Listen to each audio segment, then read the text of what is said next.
और जिस तरीके से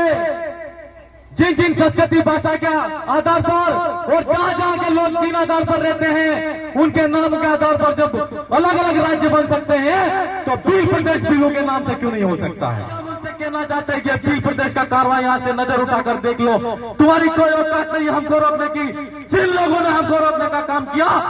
आज उनके रास्ते रुक गए हैं, आज उनके रास्ते रुक गए और आज के इस मंच पर उठाने का तक आता है तो पहला काम आप सुल्टारा करने का काम करेंगे, किसी को अनारकल तरीके से 151 में पाबंद करके उसको घर बिठाने का काम नहीं करेंगे। और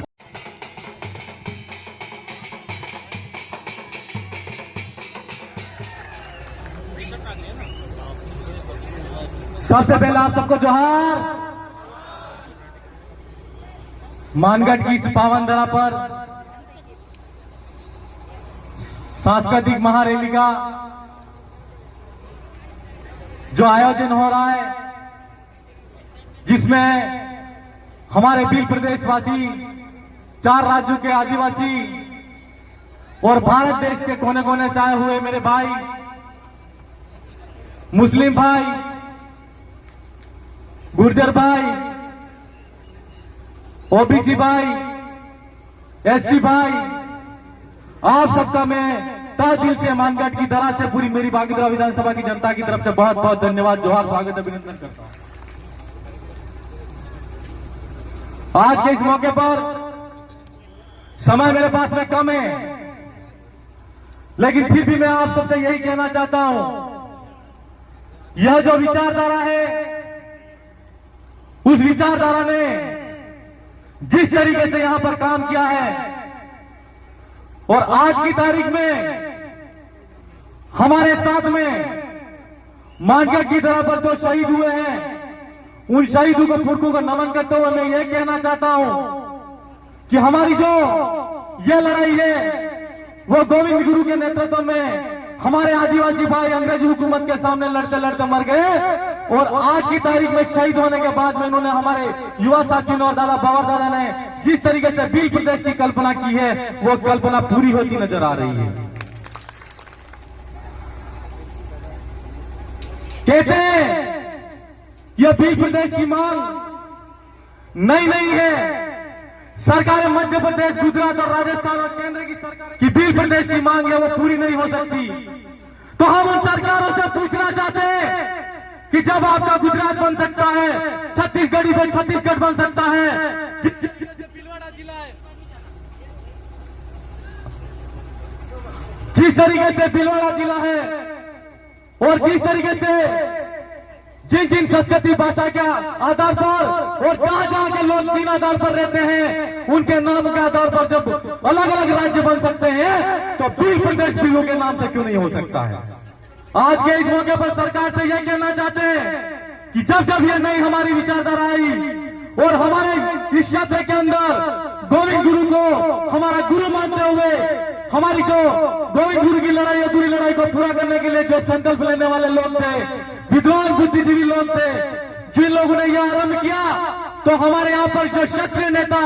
हमारे ही लोग जिन्होंने हमारे इस लड़ाई को रोकने का काम किया और हमारी सच की आवाज को जिस गांव के अंदर मीटिंग करते थे उन गांव के अंदर मीटिंग नहीं करने देते थे। जिला मुख्यालय पर कोई कार्यक्रम आयोजित होता तो कार्यक्रम को रुकवाया जाता, पुलिस प्रशासन को आगे करके ये लोग हमको रोकने का काम कहना चाहते हैं कि भील प्रदेश का कारवां यहां से नजर उठाकर देख लो, तुम्हारी कोई औकात नहीं हमको रोकने की। जिन लोगों ने हमको रोकने का काम किया आज उनके रास्ते रुक गए हैं,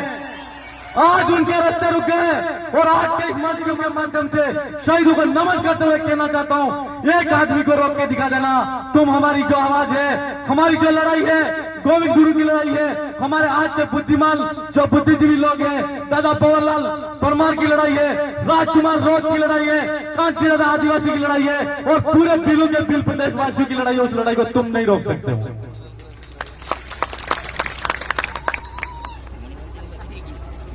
अभी मैं विधानसभा में गया तो मैंने वहां पर देखा कि मैं जिस दिन पहली बार शपथ करने गया, ग्रहण करने गया, उसी दिन एक हमारे राजस्थान के शिक्षा मंत्री जो जनता पार्टी के अंदर हैं और वो शर्मनाक और शर्मसार करने वाला बयान देते हैं। हम उन पार्टियों के नेताओं से और उस पार्टी से कहना चाहते हैं और पूछना चाहते हैं कि आपने जिस तरीके से हमारे आदिवासी समाज पर जो बयान दिया है वो शर्मनाक और निंदनीय बयान दिया है, और इस मंच के माध्यम से कहना चाहते हैं कि ऐसा बयान किसी भी जाति धर्म के आधार पर आप नस्ल विभेद की जो डीएनए टेस्ट की जो बात करते हो उससे आपकी ओछी मानसिकता झलकती है। क्या आपकी मानसिकता कैसी है वो दिखती है। पार्टी के नेता से कहना चाहते हैं कि आज हमने अभी वीडियो दिया कि वो घुटनों के बल पे आ गया और कहने लगा कि आदिवासियों से हम माफी मांगते हैं। ये आपकी ताकत है, ये हम आपसे कहना चाहते हैं। और अभी कल मैं वीडियो देख रहा था,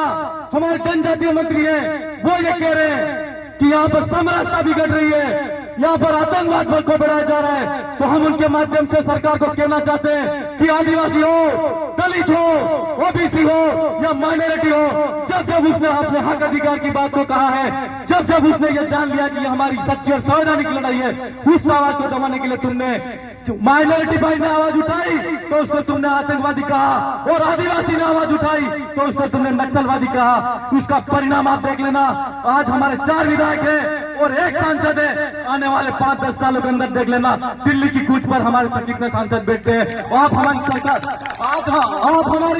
आप हमारी सहमति के बिना आपका प्रधानमंत्री भी नहीं बिता सकते। आप हमारी 3-4 राज्यों के अंदर जितने आदिवासी बाहुल्य क्षेत्र है उस क्षेत्र के अंदर आपका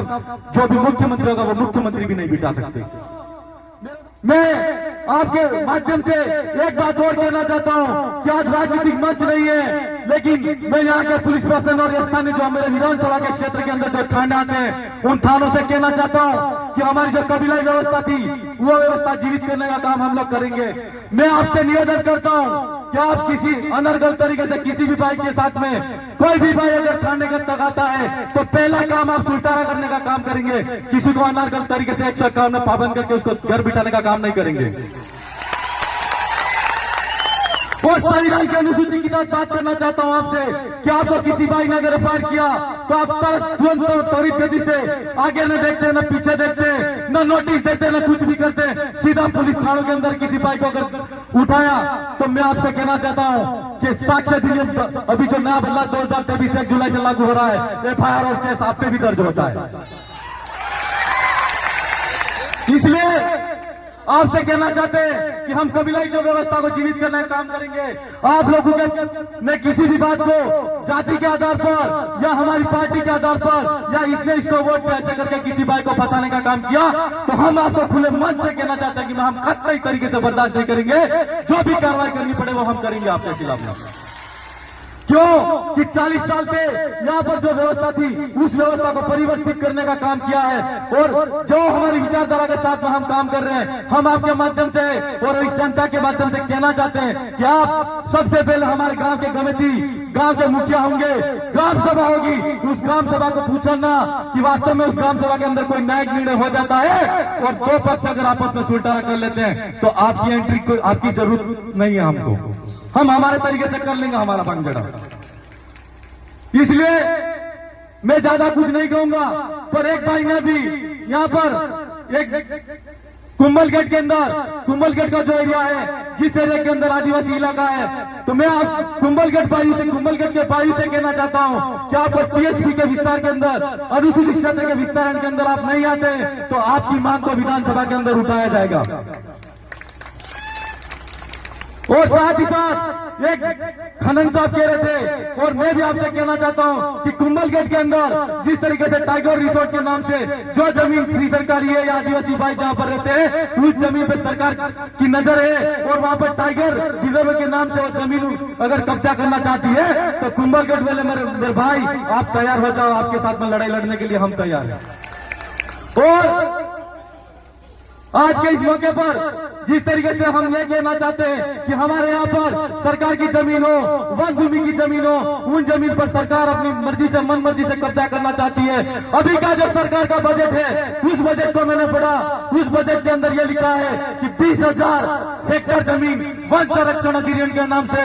वो सरकार बढ़ाना चाहती है। वो जो फ्री सरकार की जमीन है, उस जमीन पर कब्जा करना चाहती है। तो हमको ये लड़ाई को, इस बात को ध्यान में रखना है। और आपके जो समीप क्षेत्र के अंदर जो भी वन विभाग आता है, उसका अगर इलाका बढ़ाने की सरकार कोशिश करती है तो लड़ाई लड़ने के लिए तैयार रहना। हम आपके साथ में कंधे से कंधा मिलाकर सड़क पे लड़ना पड़े तो लड़ेंगे, जयपुर की कुछ वहां पर जब विधानसभा है वहां पर लड़ना पड़े तो लड़ेंगे। और आज की तारीख में हमारी दिल प्रदेश की आवाज के रूप में दिल्ली में राजकुमार जी रोते हैं, अगर दिल्ली तक भी लड़ना पड़ेगा तो हम सब मिलकर लड़ेंगे। ये बात आप लोग ध्यान में रखनी है। मैं ज्यादा कुछ नहीं कहते हुए अंत में एक बात और कहना चाहता हूँ कि यहाँ पर जिस तरीके से जब पूरा भूकिया की जमीन पर सरकार का नीलामी का जो आदेश निकाला है और सोना खनन की जो सरकार की साजिश है, हम जब पूरा सही 10 ग्राम पंचायत है, उन भाइयों को ये कहना चाहते हैं कि आपकी जमीन है, उस जमीन के मालिक आप हो, आपकी जमीन कोई छीन नहीं सकता। आप अगर आपकी आवाज बुलंद तरीके से लड़ोगे, सड़क पर आओगे, तो हम आपके साथ में कंधे से कंधा मिलाकर सड़क पर लड़ने का काम करेंगे। आप सब हाथ खड़ा करके जो गुम्बल घाट रिजोर्ट के नाम से, वन विभाग के नाम से और हमारे जगपुरा के अंदर 10 गांव हैं, अगर उनकी जमीन जाती है तो आप हाथ खड़ा करके आश्वासन दो। अगर आपकी लड़ाई की जरूरत पड़ी तो आप साथ दोगे नहीं दोगे? धन्यवाद, धन्यवाद मेरे भाई। और साथ ही साथ मैं इस मौके पर एक बात और कहना चाहता हूँ, इस मंच के माध्यम से भी कहना चाहता हूँ कि एनपीसीएल के नाम से 2013 से प्रोजेक्ट जो व्यक्ति 18 वर्ष से ऊपर है उसके तहत आरएनआर का जो पैसा है 9.5 लाख रुपया होता है। जबलपुर की तर्ज पर वहाँ पर कॉलोनी बननी चाहिए, वहाँ पर अच्छी शिक्षा की सुविधा होनी चाहिए, वहाँ पर स्पोर्ट एकेडमी होनी चाहिए। तो हम सरकार से यही पूछना चाहते हैं, और जिन भाइयों ने जमीन अधिग्रहण करने के लिए सरकार के साथ में समझौता किया है, उनसे मैं कहना चाहता हूँ कि आपने किस आधार पर समझौता किया कि बांसवाड़ा जिले के अंदर एनपीसीएल जो न्यूक्लियर पावर प्लांट आयोजित वहाँ पर स्थापित करने का जो प्रावधान है, वो प्रावधान सरकार का गलत है। आप आपकी आवाज को बुलंद करो, जिला मुख्यालय पर कलेक्टर साहब भी हो, उनसे वार्ता करो। और ये मुद्दा कोई छोटा मुद्दा नहीं है। आपके नाम से धीरे धीरे करके ये जमीनें जा रही हैं। आप खुद को बैठे हो, आपको अपनी आवाज को उठाना होगा, और हम सबको अगर जरूरत पड़ी तो मिलकर ये लड़ाई लड़नी होगी। और एनपीसीएल के साथी हो या जगपुरा भूकिया के जो स्वर्ण खनन के नीलामी के जो आदेश निकले हैं, उनके अंदर जो जमीन जा रही है, चाहे वो भाई हो, हम सब ये लड़ाई मिलकर लड़ेंगे। मैं ज्यादा कुछ नहीं कहूंगा। आज दादा का बोलने का समय बाकी है, राजकुमार जी का बोलने का समय बाकी है, और मैं इस क्षेत्र का विधायक होने के नाते मैं यहाँ के स्थानीय साथियों से और बिल प्रदेशवासियों से एक और बात कहना चाहता हूँ कि नीचे जो लाइन लिखी है, बिल प्रदेश स्वायत्ता, बिल प्रदेश स्वायत्ता, बिल प्रदेश स्वायत्ता का मतलब समझते हैं। जिस तरह गोविंद गुरु चाहते थे कि जो बिल प्रदेश के वासी हैं या बिल जो भाई हैं, वो अंग्रेजों की हुकूमत के अंदर नहीं रहना चाहिए, रजवाड़ों की हुकूमत के अंदर नहीं रहना चाहिए, और अपना खुद का स्वायत्त शासन होना चाहिए, जिसका नियंत्रण अपना समाज के लोगों के पास में होना चाहिए। ये वो लड़ाई है। मैं आपको कहना चाहता हूँ मेरे युवा साथियों, अगर आप ये लड़ाई दादा ने शुरू किया, हम सब ने शुरू किए, इस वैचारिक लड़ाई को शुरू करने के लिए हम सबको लड़ना पड़ेगा। सबसे पहले आपको शिक्षा के पे ज्यादा ध्यान देना है। जो भाई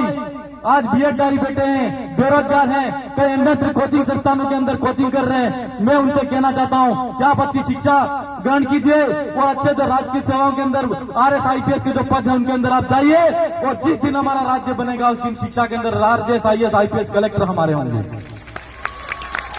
ये हमारी स्वायत्ता है। एक रोजगार की बात यह कहना चाहता हूँ कि जिस तरीके से हम बिल प्रदेश की कल्पना करते हैं और बिल प्रदेश का सपना देखते हैं, आज की तारीख में हम ये देखें और सोचें तो रोजगार के अंदर हमारे कोई साथी नहीं है, और रोजगार के साथी नहीं है तो मेरे भाइयों से मेरा कहना है कि रोजगार खुद खड़े करो, और खुद का रोजगार खड़ा करके अपना आत्मनिर्भर बनो, और अपने समाज के लिए जैसा भी दान देना पड़े, धन रुपया पैसा जो भी लगाना पड़े आप लगाओ, और रोजगार के अवसर खुद को खड़े करने पड़ेंगे। और अंत में ज्यादा कुछ नहीं कहते हुए स्वास्थ्य की जो बात कहना चाहता हूँ कि एक स्वस्थ समाज का व्यक्ति, अगर एक व्यक्ति स्वस्थ है है तो वो अच्छे एक परिवार का निर्माण करेगा। अगर एक परिवार अच्छा है तो वो पूरे समाज का निर्माण करेगा। तो निश्चित तौर पर आप अपने स्वास्थ्य के प्रति ध्यान दें। और दादा के पास में एक टेम्पलेट देखा था कि बिल प्रदेश में यहाँ पर जो नशा मुक्ति का जो कार्यक्रम है उसको चलाने की हमको पास में चिट्ठी बार बार आ रही है, लेकिन मैं फिर भी मेरी बात को पूरा करके ही मेरी बात को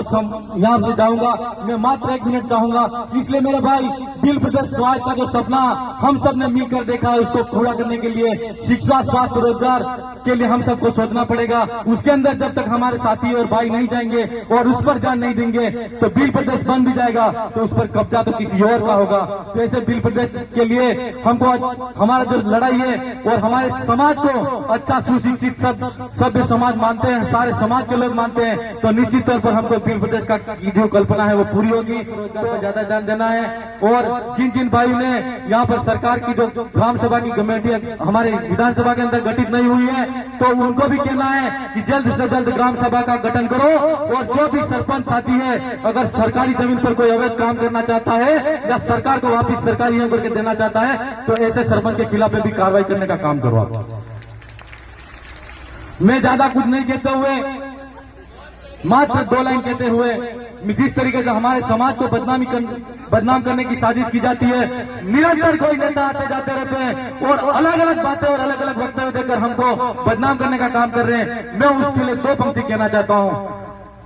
भले ही किरदार ना हो मेरी अदाकारी में, भले ही किरदार में अदाकारी ना हो, लेकिन हम में खुददारी है, गुरु है, स्वाभिमान है और पराक्रम है। जय जोहार, जय आदिवासी, जय संविधान। आप सबकी जय।